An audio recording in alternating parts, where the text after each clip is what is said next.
Assalamualaikum warahmatullahi wabarakatuh.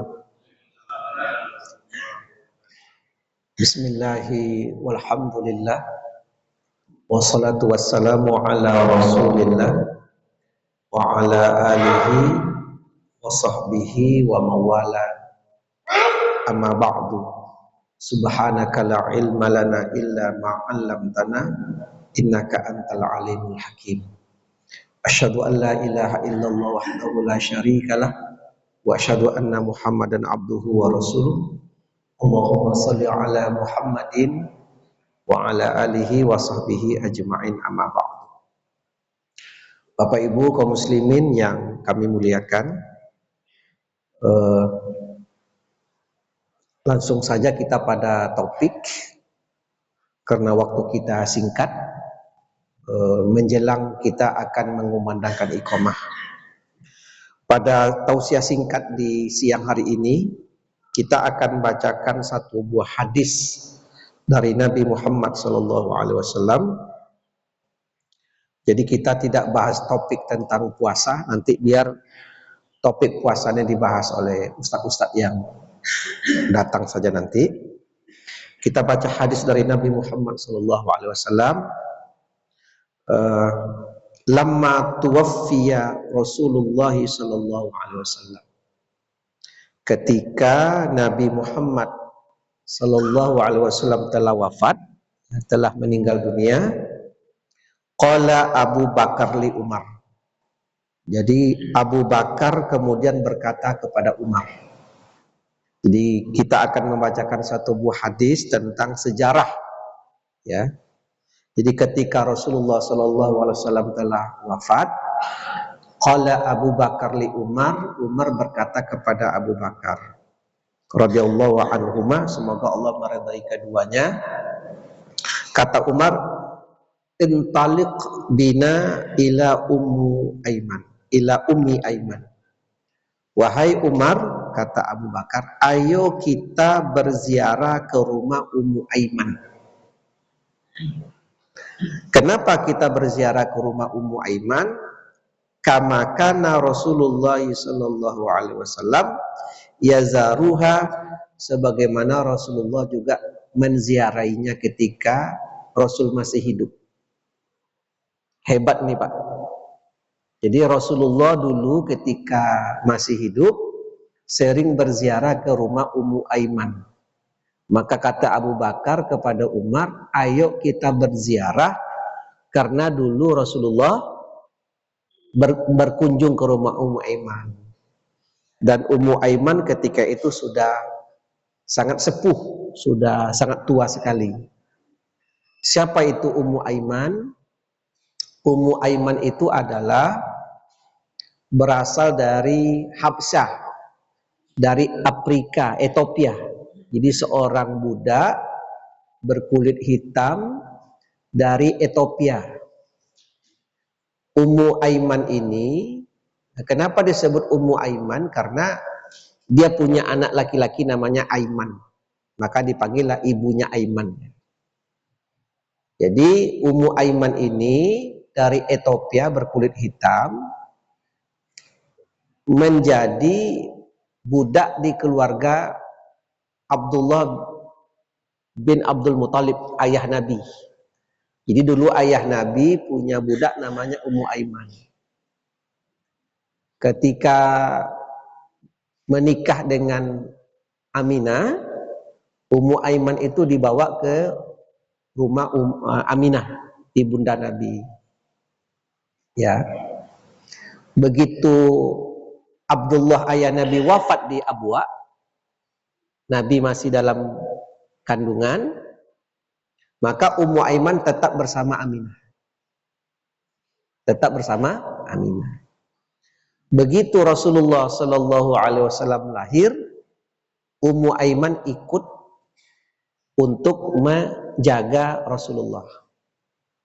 Nah, ketika umur Nabi 6 tahun, oleh Aminah, Rasulullah diajak pergi ke Abwa, arah ke Madinah, untuk menjenguk kuburan dari Abdullah, ayah Nabi. Umur Nabi ketika itu 6 tahun. Dalam perjalanan itu, siapa yang ikut? Satu, Aminah sendiri. Kedua, Nabi Muhammad kecil umur 6 tahun. Kemudian Ummu Aiman sendiri ikut ke Abwa. Ketika dalam perjalanan meninggallah Aminah.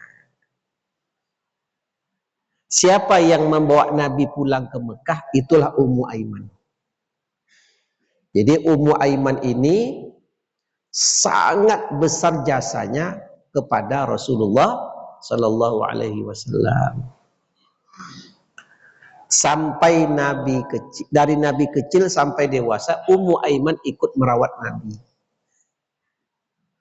Nah, ketika Rasulullah Sallallahu Alaihi Wasallam, Nabi Muhammad telah jadi Rasul, beliau sering berkunjung ke rumah Ummu Aiman. Setelah wafat, Abu Bakar dan Umar pun berziarah, berkunjung ke rumah Ummu Aiman. Nah, itu sejarahnya.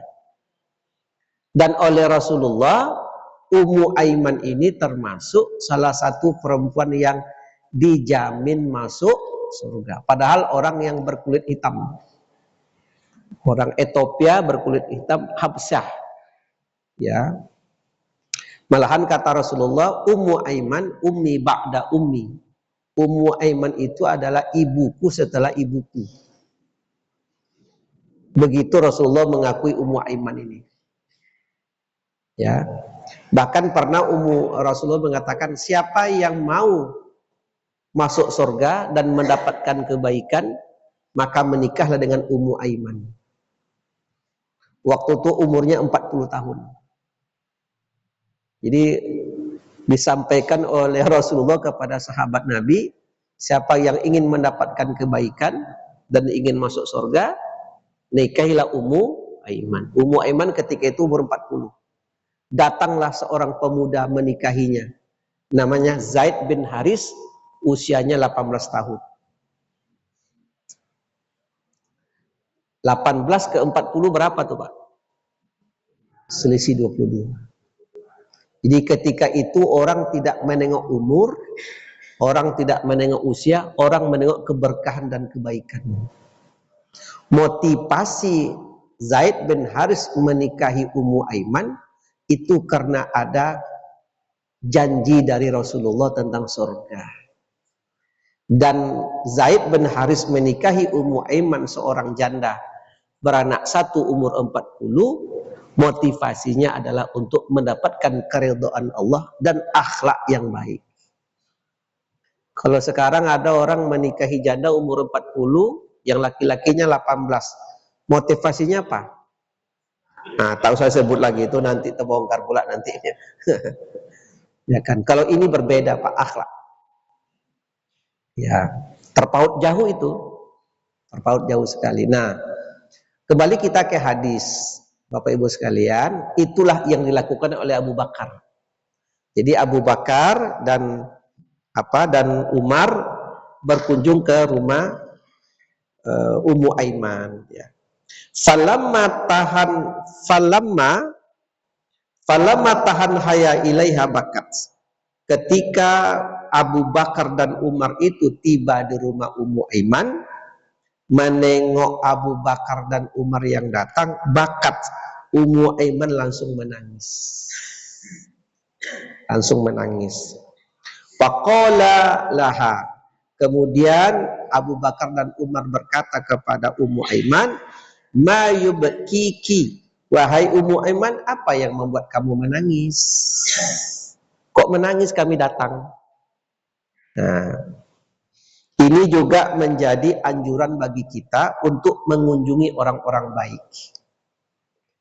Karena Ummu Aiman dulu ketika hidup, kita ulangi kalimatnya, ketika Rasulullah semasa hidup sering berkunjung ke rumah Ummu Aiman, maka Abu Bakar dan Umar meniru perbuatan tadi. Maka hadis ini mengajarkan kepada kita untuk berkunjung ke rumah orang-orang baik, berkunjung ke rumah orang-orang soleh, berkunjung kepada para ulama yang memang akhlak dan budi pekertinya memang karena Allah Subhanahu wa taala. Jadi menziarahi orang-orang alim, para ulama itu tidak salah. Ya. Nah, Bapak Ibu sekalian yang dimuliakan Allah, apa yang terjadi? Kemudian menangislah Ummu Aiman menengok Abu Bakar datang. Kemudian kata Abu Bakar, "Ma yubkiki, apa yang membuat kamu menangis?" Jawab, "Amma ta'lamina anna ma indallahi khairu li Rasulillah sallallahu alaihi wasallam." Bukankah apa yang di sisi Allah itu lebih baik? Bukankah apa yang di sisi Allah itu terbaik buat Rasulullah? Jadi kata Abu Bakar, bukankah sekarang Rasulullah itu berada pada tempat yang baik? Rasul kan sudah meninggal dunia. Ketika Rasul meninggal dunia, pastilah berada di sisi Allah. Itu tentu lebih baik. Apa yang engkau tangiskan? Bukankah, wahai Ummu Aiman, Rasulullah itu sudah berada pada tempat yang baik di sisi Allah? Kalau dalam bahasa kita nih, yang sudah meninggal itu sudah di sisi Allah. Yang perlu ditangiskan tuh badan kita lagi yang ditangiskan. Kenapa mesti menangis? Faqalat, Ummu Aiman menjawab, "Inilah ubki alla akuna a'lamu anna ma indallahi khairul Rasulullah." Aku tidak menangis karena Rasulullah wafat, dan aku tahu kalau Rasulullah itu berada di sisi Allah di tempat yang sangat baik.